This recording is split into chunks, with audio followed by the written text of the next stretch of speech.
So what's your take on today's game? Did you guys have fun? Yeah, we did. Boys have fun at the Reggae Boys game. Exactly. And who would you say is your standout player on the Reggae Boys team today? Well, for me, We're very biased. Yeah. But then the keeper, definitely block a lot of goals tonight. Excellent. Hold on, and big up to Leon Bailey. That's right.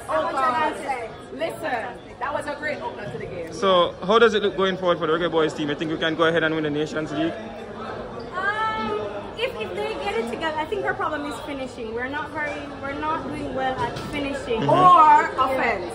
Yeah. Like we need to be up there. And I still think we're giving Mexico way too much respect. Exactly. Our boys just need to look at them as if they're playing a Premier League. That's right. You know, Lord, it don't matter who you are, unless you're Messi, Ronaldo. Come on, like, just deal with it. You know what I'm saying? And you have our support. We back you 100%. That's right. Reggae Boys. Reggae Boys. No, even though, yeah, pick up the Reggae girls too. Don't know, pick up the girls. Yeah. Okay, thank you guys.